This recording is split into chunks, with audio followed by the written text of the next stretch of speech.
two brothers found an old barn that nobody wanted. What they discovered inside would change their whole world. Make sure to like this story, share it with others, and read our other amazing tales. The long road took them far from the busy city. It went through quiet neighborhoods until there was nothing but empty fields and a few lonely houses sitting far from the street. Michael drove the car while thinking hard about their future. Next to him, James sat with his arm hanging out the window, letting the warm air blow through his hair. They didn't talk much during the drive. They didn't need to. The quiet between them wasn't strange. It was full of excitement about what might happen next. This trip felt like the start of something big for both men. Something they had been waiting for without knowing it. Michael was always the careful brother. He thought before he acted and didn't like taking chances. But life had forced him to take risks anyway. He was 35 years old and had just lost his job at the car repair shop. The noisy city felt like it was crushing him. He wanted space, not just room to live, but room to breathe. Space to build something with his own hands instead of just fixing other people's broken cars. James was different from his brother. He was restless and liked excitement. At 30, he worked long hours delivering packages around the city. He walked and rode his bike everywhere, moving through traffic all day long. But even James was getting tired of all the concrete buildings, the loud sirens at night, and feeling trapped by walls and streets everywhere. When Michael suggested they put their money together and buy property outside the city, James said yes right away. He didn't even think about it first. They found the listing by accident. They were looking at online auctions late one night when neither could sleep. The ad said 2 acres of land outside town, sold as is with almost no details and no pictures of the inside. There was only a blurry photo from above and a short note saying the buyer would own everything after paying, with no promises about what they'd get. The price was very low, so low it seemed suspicious. But they couldn't resist. It seemed too good to be true, but they made a bid anyway. Surprisingly, they won. Now, as they turned onto the last part of the road, a narrow lane with tall trees and growing vines on both sides, Michael felt his stomach twist with fear and excitement mixed together. He looked at James, who smiled back like someone about to jump into cold water.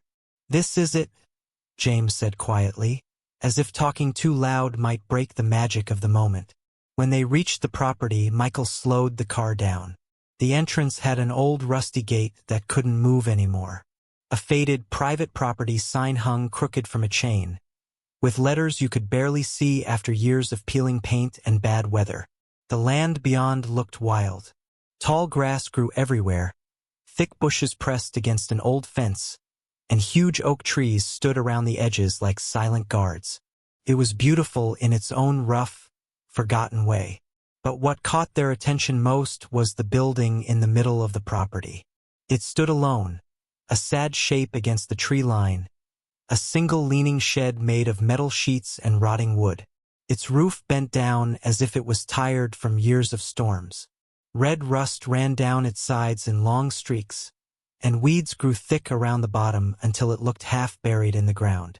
Michael parked the car inside the broken gate and both brothers got out. The air felt different here, still and heavy, smelling of damp dirt and moss. It was the kind of quiet that didn't feel natural, like even the birds stayed away from this place. James whistled softly, looking around the overgrown property. "Looks like we have a lot of work to do," he said, breaking the silence. Michael nodded but didn't answer. He couldn't stop staring at the shed. It was the only man-made thing for miles, but it looked less like a building and more like something from long ago, abandoned and swallowed by time. As they walked closer to it, Michael noticed things that made his skin feel strange. Deep scratches were cut into the wooden frame around the door. They were faint but looked like they were made on purpose, almost like symbols, though weather and time had made them hard to see clearly. The door had a rusty padlock that was so old and corroded it looked stuck forever. The hinges looked weak enough to break with one hard push. But Michael didn't go closer yet. Instead, he walked slowly around the building, his boots crunching on the dry grass.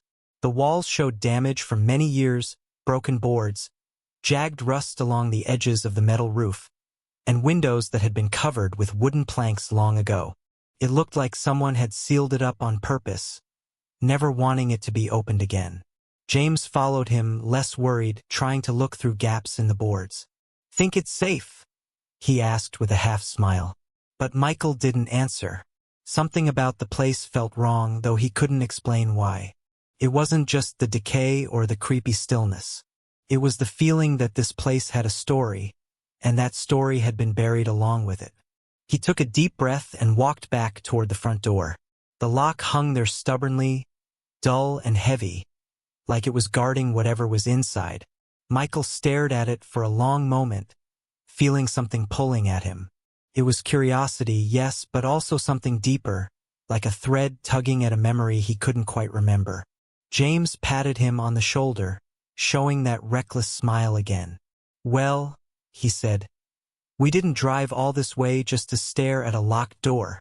Michael breathed out slowly, looking at the trees around them. The wind had stopped completely, and for just a second he had the scary feeling they were being watched, not by anyone, but by the land itself, by the shed standing silently in front of them.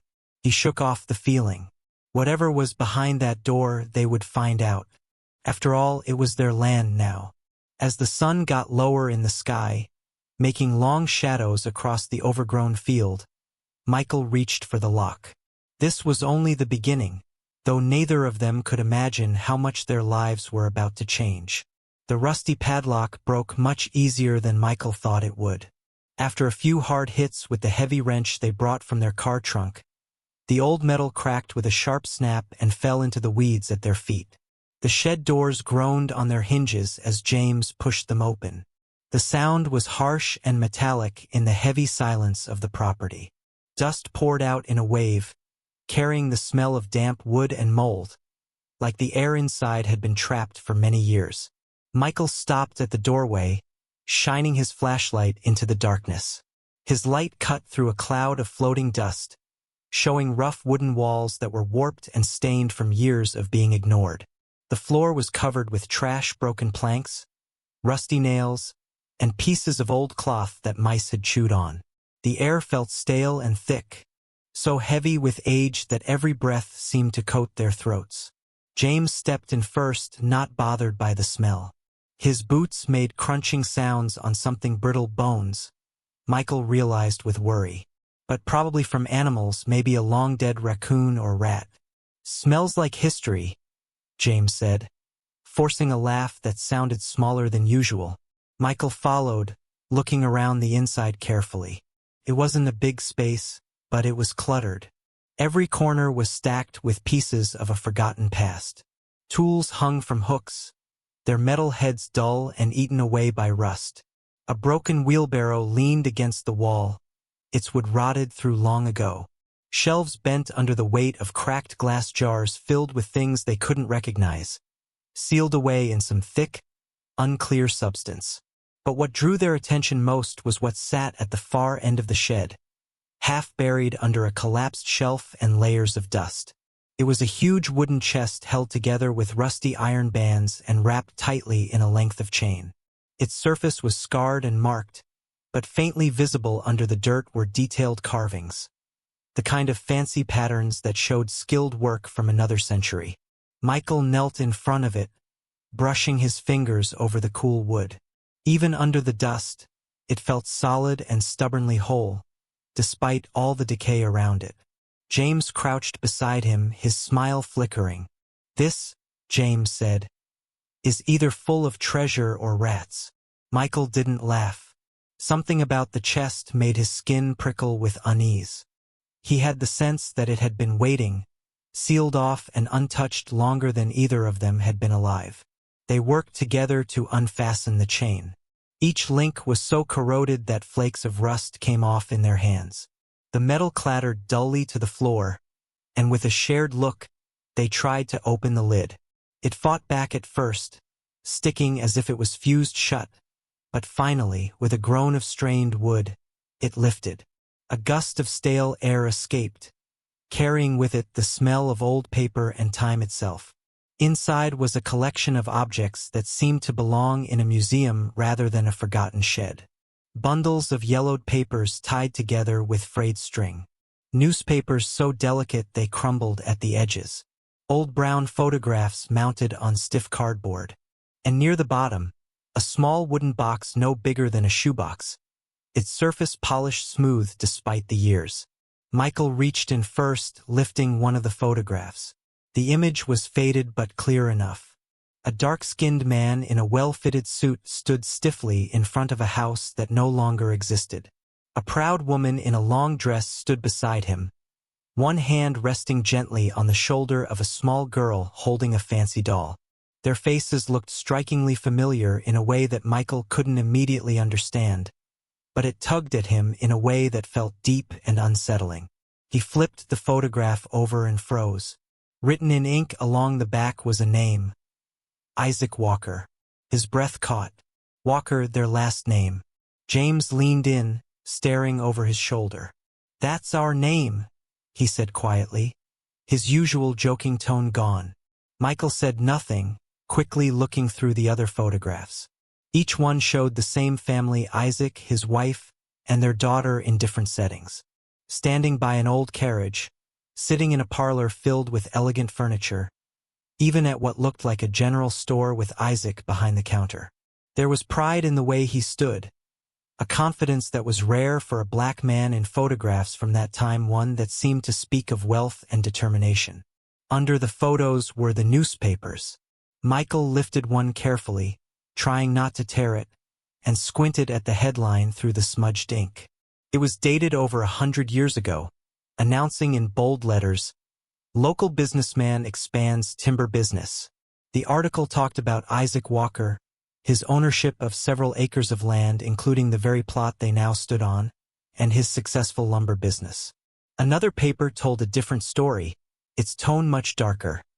Charges filed against Walker. Claims of fraud shock community. James looked over Michael's shoulder, frowning. "Fraud," he said. Michael turned the page.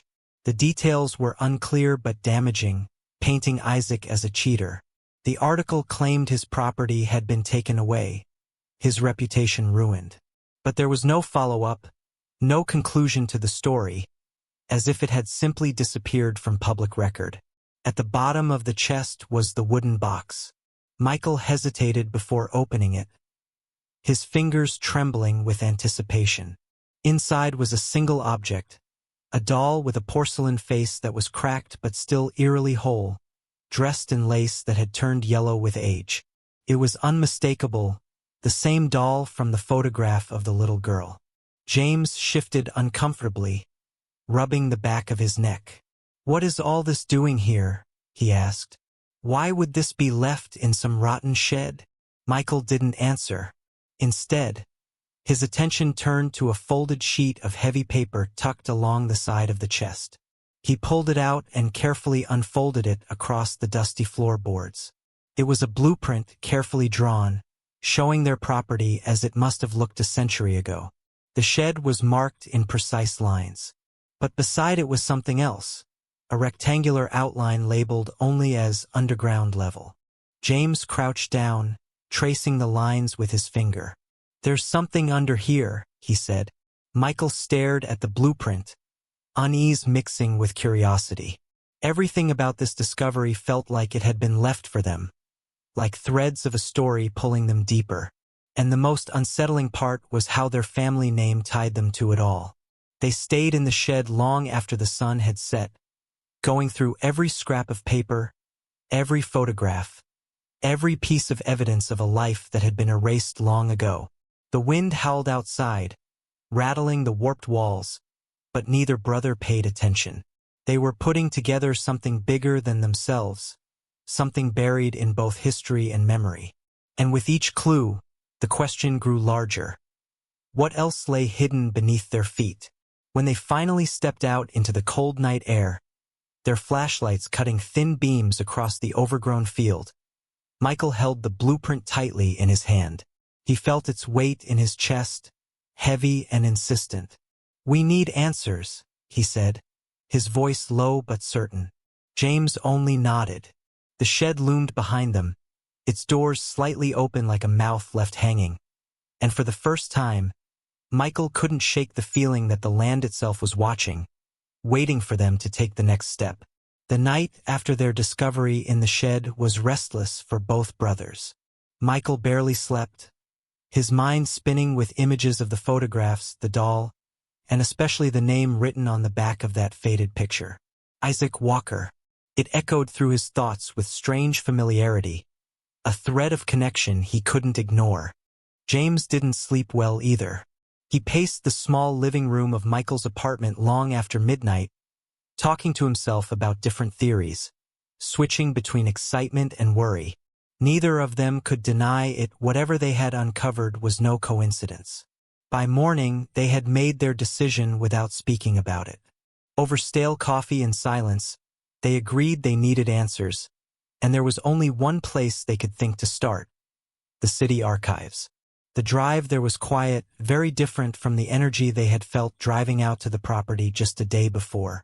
Michael gripped the steering wheel tightly, his jaw clenched, while James tapped his foot against the floor, restless and impatient. The photographs, the newspapers, and that detailed blueprint had shaken them both in ways they couldn't put into words. When they arrived, the archive building stood in front of them like something from another time. Its stone front was weathered and impressive, its tall arched windows lined with iron bars that made it look like a fortress. Inside, the air was cool and dry, tinged with the smell of old paper and polished wood. Rows of shelves stretched out like hallways, stacked high with bound books, ledgers, and brittle yellowed files. There was a stillness to the place that made even the softest sounds footsteps, the creak of floorboards, the whisper of turning pages echo faintly, giving it an almost sacred feeling. An elderly clerk greeted them at the front desk, looking over his glasses with mild curiosity as they explained what they were looking for. When Michael mentioned the name Isaac Walker, the man's eyebrows rose slightly, though he said nothing more than, "Records from that far back will be in the historical archive room. Down the hall, third door on the left." The room was lined floor to ceiling with cabinets and heavy wooden tables marked with wear from decades of researchers.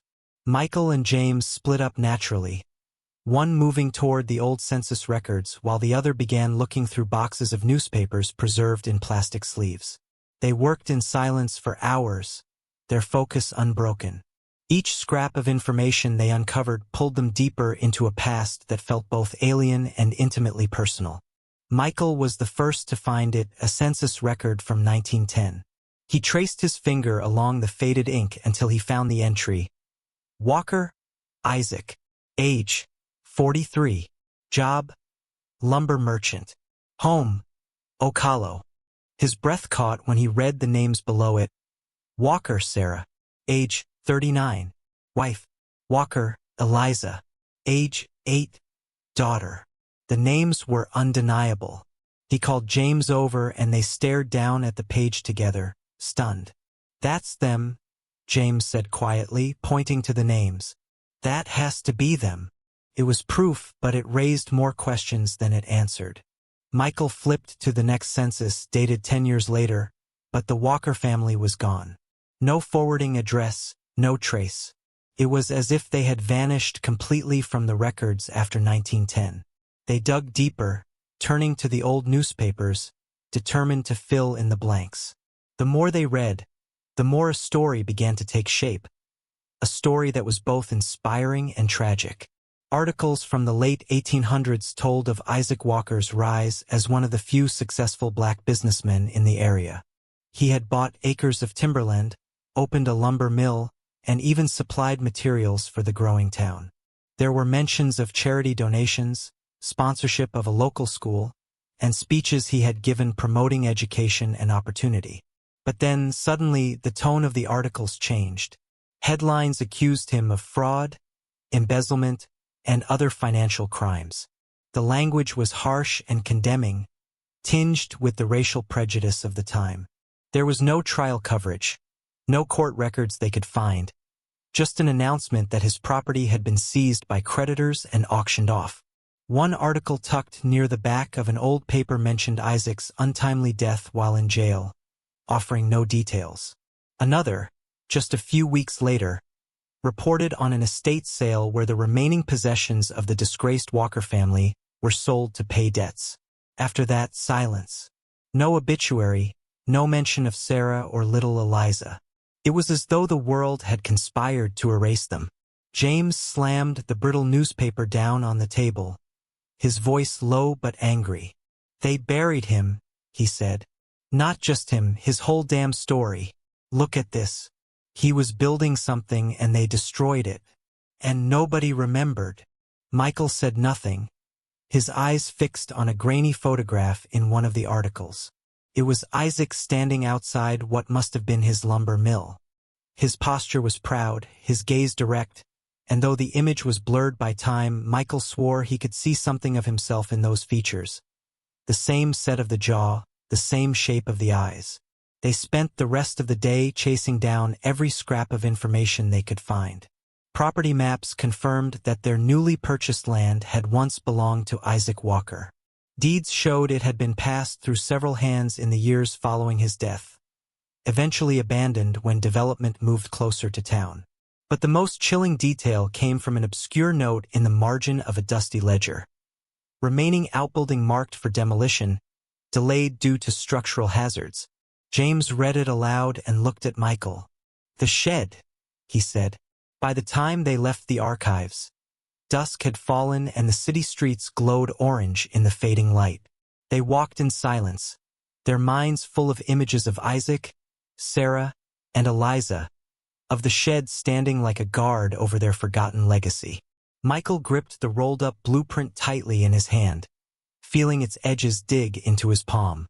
As they drove back, the headlights cutting through the dark, neither brother spoke. Their silence wasn't empty. It was heavy with realization. This wasn't just about land they had bought by chance. It was about blood, about history, about reclaiming something that had been taken from their family generations ago. When they reached Michael's apartment, they spread the documents and photographs across the kitchen table. James stared at the blueprint again, his finger tracing the outline of the shed and the mysterious underground level marked beneath it. "This isn't over," he said. "There's something still down there. I can feel it." Michael nodded.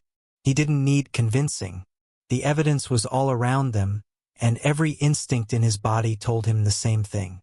Whatever Isaac Walker had left behind, it was waiting for them under that shed.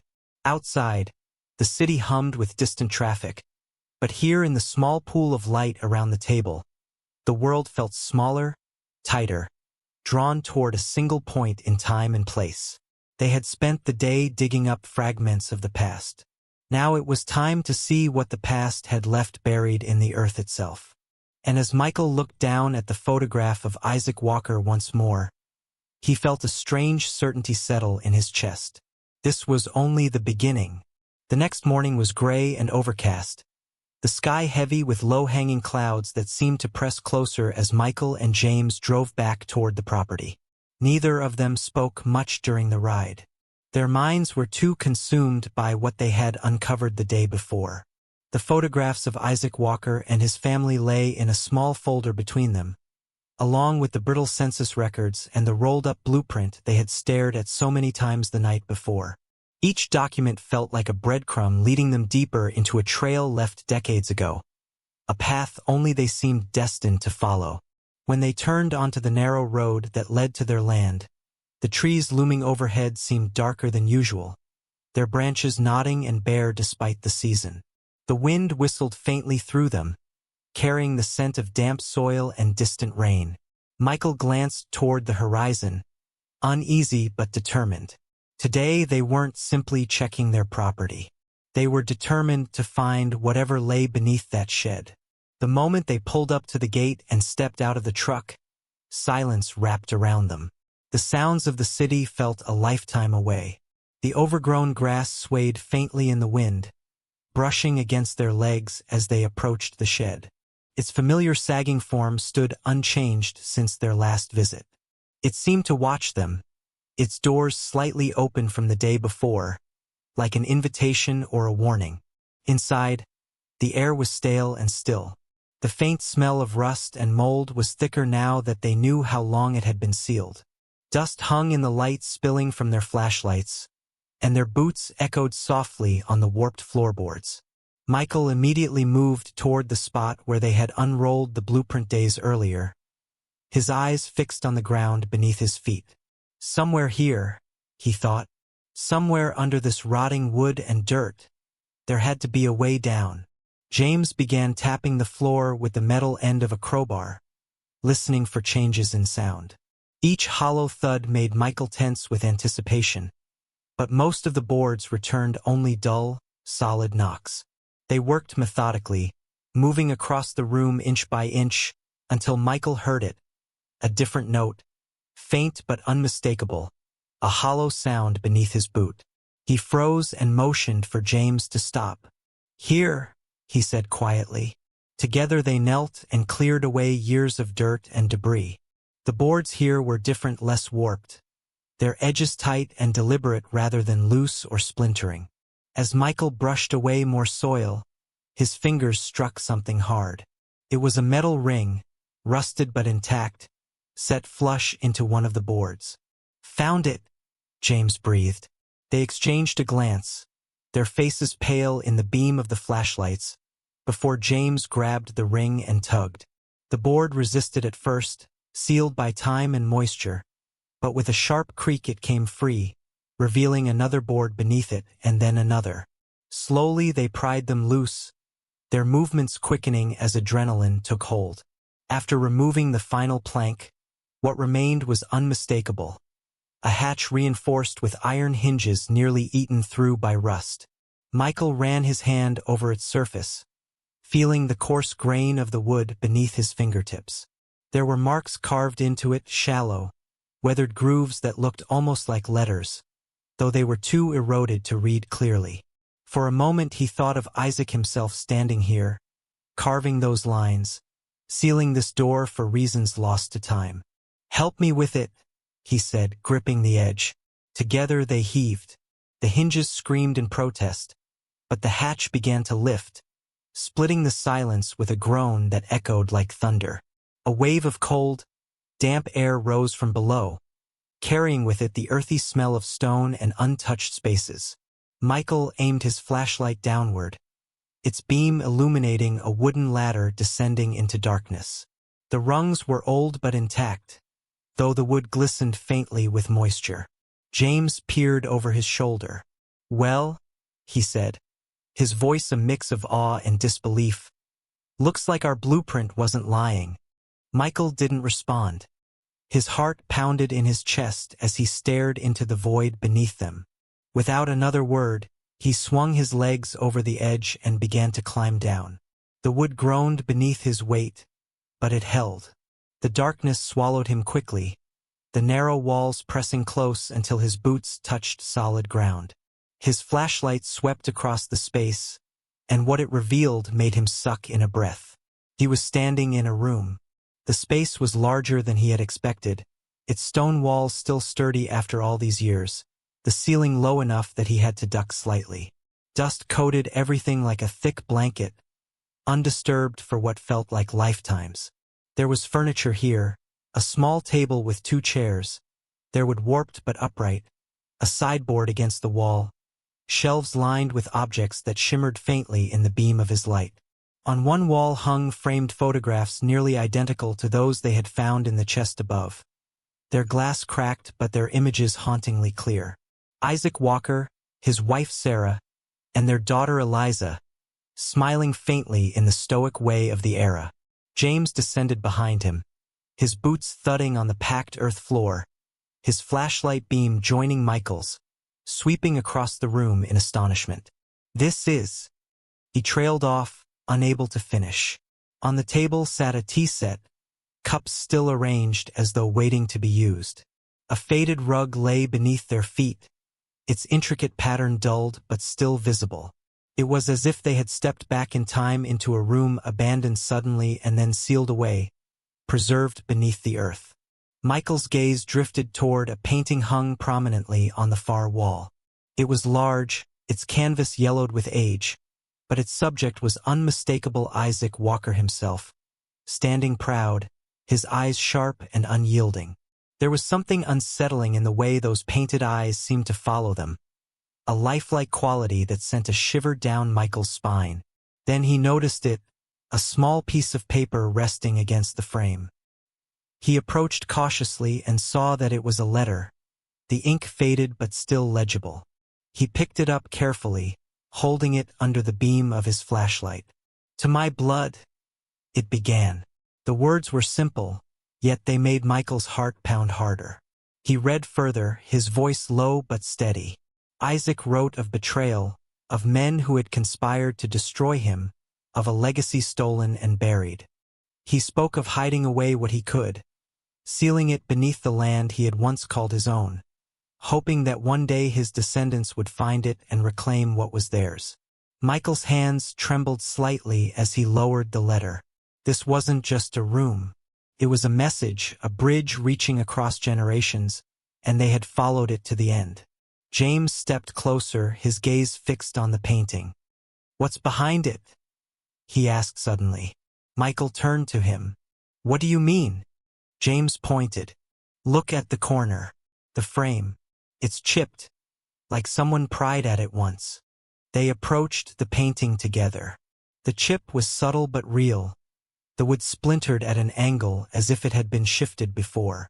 Carefully they lifted the heavy frame from its hooks and set it aside. Behind it was the bare stone wall, or so it seemed at first, but then Michael's flashlight caught something. A faint seam, a narrow outline of a recess hidden within the stone. His pulse quickened. He reached forward, pressing against the edge. It resisted at first, but then with a faint click, a small panel slid open. Inside was a single brass key, tarnished but unmistakably ornate, lying atop a folded envelope sealed in wax. Michael stared at it, his breath shallow. They were closer than ever now. This was what Isaac had wanted them to find. He was sure of it. This was the final step in uncovering the truth buried beneath their family name. As he turned the key over in his hand, James looked around the room, his expression unreadable. "Whatever's down here," he said quietly, "it's not just about gold or land. This is bigger than that. You can feel it." Michael nodded slowly, still staring at the key. He could feel it too. Everything in this room, the photographs, the letter, even the painting seemed to hum with significance, like threads tying them directly back to the man who had built it all, who had been erased from history. When they climbed back up the ladder and into the light of the shed again, their clothes coated in dust and their hands trembling from what they had seen, Michael felt a clarity unlike anything he had known before. They weren't finished yet. There was still more hidden here, and now they had the means to uncover it. The hatch closed behind them with a dull thud, sealing the past away once more, but this time they carried part of it with them. The key was warm in Michael's hand, and with it came a sense of purpose he hadn't felt in years. As they stepped out into the fading daylight, the sky heavy with clouds and the promise of rain, he looked back at the shed one last time. It no longer felt like just a decaying outbuilding on forgotten land. It was a doorway, and they had only just stepped through. The rain began early the next morning, a steady drizzle that made the road slippery and blurred the horizon into a haze of gray. Michael sat at the kitchen table with the brass key lying in front of him on a folded cloth. Its worn surface glinted faintly in the dull light coming through the window. He hadn't been able to stop turning it over in his hand since they had brought it up from the hidden room the night before. Every time he touched it, a strange weight settled in his chest, a feeling that this wasn't just an object, but a connection pulling him closer to something that had been waiting for them all along. James appeared from the bedroom, rubbing his eyes, his expression heavy with tiredness. He glanced at the key and then at Michael. Neither spoke for a moment, but the silence between them felt purposeful rather than empty. Finally, James poured himself a cup of coffee and leaned against the counter. "We have to go back today," he said. Michael nodded without hesitation. "We're close. I can feel it." The drive back to the property was quiet, broken only by the rhythmic sound of the windshield wipers. The rain had left the fields slick with mud, the grass bent low under the weight of water. The shed looked different now, looming against the gray sky with an almost commanding presence. Before, it had been an eyesore, a relic of neglect. Now it felt alive in its own way, holding its secrets close, daring them to step forward. They entered with the familiarity of men who had crossed the threshold enough times to feel its oppressive silence settle naturally around them. Flashlights in hand, they moved straight to the hatch, their boots leaving wet prints on the warped floorboards. When they opened it again, the smell of damp earth and old stone rose up like a breath from the past. The ladder groaned under their weight as they descended into the dim underground room, their beams of light cutting through the still air to illuminate the preserved remnants of another life. The key weighed heavily in Michael's pocket, its edges pressing insistently against his thigh as he walked across the room to where the portrait of Isaac had hung the night before. His gaze swept the walls, lingering on the shelves lined with old books and personal effects before returning to the painting's former place. That letter Isaac had written, "To my blood," still rang in his mind, a reminder that everything here had been intended for someone like him and James to find. It was James who first noticed the cabinet. It stood against the far wall, tall and narrow, its dark wood dulled by time but intact. Its presence was unassuming compared to the portrait and letters, but there was something about it that drew their attention. When James opened one of its drawers, it slid out with unexpected ease, making the faint sound of hidden mechanisms clicking beneath the surface. "Listen," he said. Michael stepped closer. James pulled out another drawer, then pushed it shut slowly. Again, that soft mechanical sound, a muted click from somewhere inside the cabinet's frame.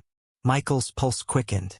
"Try closing them in a different order," Michael suggested, and together they began experimenting, sliding drawers open and shut in various sequences, listening intently each time. After several attempts, there came a deeper, more resonant sound, a latch releasing. The entire cabinet shifted forward slightly, as if nudged from behind by unseen hands. With a shared look of anticipation, they pushed it aside, revealing a narrow recess in the stone wall behind it. Set into the alcove was a heavy iron door, its surface pitted and dark with age, but unmistakably a safe. The ornate keyhole at its center gleamed faintly in the beam of their flashlights as though waiting. Michael reached into his pocket and drew out the brass key. His fingers trembled slightly as he held it up to the lock. It slid in with perfect precision, turning smoothly despite its years of dormancy. A deep metallic clunk echoed through the room, followed by a soft hiss as the door released. When Michael pulled it open, his breath caught. Inside, neatly arranged on wooden shelves, lay an astonishing collection of items, stacks of leather-bound ledgers, cloth pouches heavy with coins, rolled documents sealed in wax, and in the very center, a small chest made from polished oak and bound with brass fittings. The air inside smelled faintly metallic and dry, preserved by the sealed door. James stepped forward, lifting one of the pouches and loosening the drawstring. Gold coins spilled into his hand, their surfaces glinting in the light, each stamped with dates from the late 1800s. His expression was one of disbelief, his fingers running over them as if to confirm they were real. Michael reached for the chest. It wasn't locked, only latched, and when he lifted the lid, a hush settled between them. Inside were documents, deeds, property titles, and legal papers that bore the Walker name in bold script. Some were transfers of land. Others appeared to be contracts and ledgers from Isaac's business dealings. Near the bottom was a thick envelope containing what looked like bank bonds, worthless now perhaps, but proof of substantial wealth in his time. And then there was another letter. Its envelope was sealed with red wax, cracked from age. Michael broke it carefully and unfolded the paper. The handwriting was familiar now, Isaac's. "My blood." It began again, and Michael read aloud as James listened in silence. "If you have come this far, then you are of me, and my faith in our name was not misplaced. They sought to strip us bare and scatter us to the wind. But I left this for you so that our story would not be lost. These are the deeds they could not find, the proof they tried to bury, the wealth they feared we would reclaim. Guard it well, for it is yours now, as it should have always been. The words carried both pride and sorrow, a voice speaking across a century. Michael swallowed hard, his hands gripping the paper tightly. James was looking through the safe, pulling out more of the ledgers. They contained careful records of Isaac's business shipments of lumber, deals with merchants, even wages paid to his workers. He was organized, James said quietly. He kept everything. They couldn't erase this. Together, they spent hours cataloging the contents, laying them carefully on the table and taking pictures for later. The deeper they dug, the clearer the picture became. Isaac hadn't been a criminal. He had been framed, stripped of everything because he was a black man who had risen too high in a time and place that refused to tolerate it. When at last they sat back, exhausted but excited, Michael looked around the hidden room one more time. The letter's words echoed in his head. This wasn't just about money or property. It was about restoration, about a name unjustly tarnished and a legacy denied. As they locked the safe once more and returned to the ladder, the rain outside had stopped. The world above seemed brighter, cleaner, as though even the sky acknowledged what they had uncovered below. Back in the shed, they stood in silence for a long moment, the smell of damp wood and earth clinging to them. Michael slipped the key back into his pocket, feeling its weight differently now. It wasn't just a tool anymore. It was a symbol. As they stepped out into the open air, sunlight breaking faintly through the thinning clouds, James turned to him. "We're going to finish this," he said. Michael nodded, his gaze fixed on the horizon where their land stretched out, waiting. For the first time since buying it, he didn't see overgrowth and ruin. He saw possibility, and he saw the shadow of Isaac Walker's dreams still lingering in the soil. They would rebuild not just the land, but the history that had been stolen. And they would do it in Isaac's name. The days following their discovery in the underground room unfolded in a blur of determination and sleepless nights. Michael and James talked about little else. Every moment not spent at work or traveling back and forth to the property was dedicated to studying the ledgers, deeds, and letters they had unearthed. Each paper told another piece of Isaac Walker's story, and with every detail they uncovered, their sense of purpose sharpened. It wasn't merely about possession anymore. It was about reclamation. The gold coins and wealth hidden in the safe were real rewards. Yes, but they were overshadowed by what truly mattered, the undeniable proof that Isaac had been wronged, his name damaged, and his legacy buried not by time, but by deliberate cruelty. Michael spent hours at the dining table with documents spread out around him like pieces of a puzzle. He carefully photographed and scanned each one, cross-referencing dates and transactions. James, less patient but equally driven, devoted himself to researching the legal pathways available to them. They consulted with a property lawyer, presenting the deeds as proof of their ancestral claim. Though skeptical at first, the lawyer was persuaded by the thoroughness of the documentation. What had once seemed impossible gradually began to take shape. They could not only secure the land in their name, but also establish a legal narrative confirming their descent from Isaac Walker. Their attorney suggested filing a petition to formally recognize their inheritance and to claim historical ownership of the property. It required affidavits, genealogical tracing, and hours spent digging through additional records to verify connections. But step by step, the pieces aligned. Old birth certificates, census records, and even handwritten family Bibles passed down through their grandmother's line began to weave together a lineage stretching directly back to Isaac. What astonished them most was realizing how close their family had lived to this truth without ever knowing it. Generations had been kept in the dark, perhaps out of shame imposed from outside, or perhaps because the memory of injustice had been too painful to bear. Word of their discovery began to spread outward. Their lawyer, impressed by the historical significance, connected them with a local historian who specialized in African American heritage in the region. When she visited the site, descending the ladder into the preserved room beneath the shed, her awe was clear. "This is extraordinary," she whispered, her voice reverent as her flashlight swept across Isaac's portrait and the letters on the table. "This isn't just your family's story. This is history that belongs to everyone." It was her idea to create a museum. At first it seemed too ambitious, almost impossible. But as Michael and James walked the property, their boots sinking into the damp earth Isaac himself had once owned, the notion took hold. They could see it in their minds, the shed restored and reinforced, transformed into an entrance for visitors who would descend into that underground room exactly as they had. The artifacts would be displayed with care, the photographs, the letters, even Isaac's ledgers and contracts. They would tell his story. His rise, his achievements, the injustice he endured, and the way his descendants had finally reclaimed his name. Before they could build, though, they had to restore.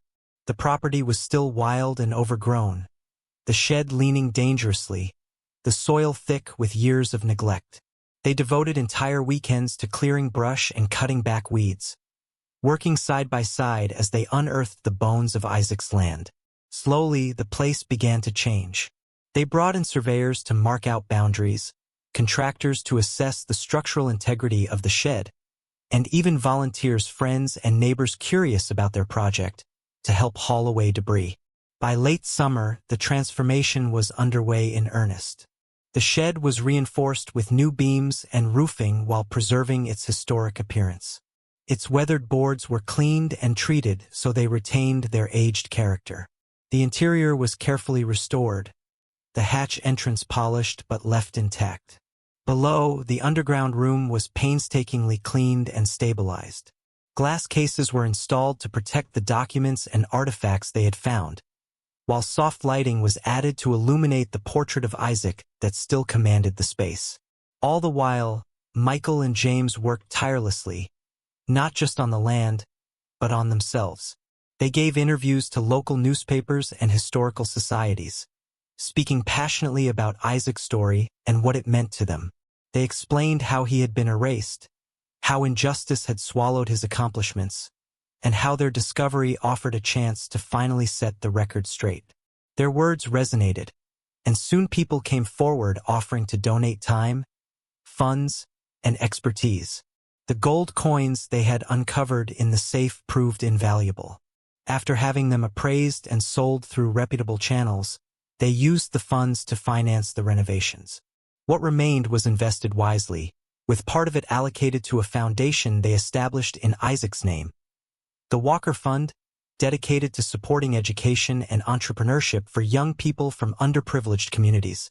It was their way of honoring not only his memory, but also the spirit of the man he had been: a builder, a dreamer, someone who had dared to rise above his time and paid the price for it. By the following spring, the museum opened its doors.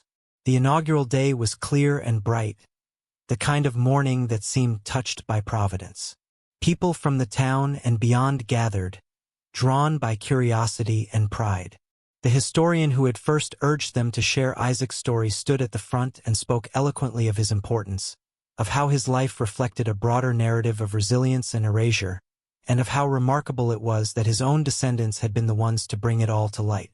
Michael and James stood side by side as they cut the ribbon, their hands steady despite the tremor of emotion that ran through them.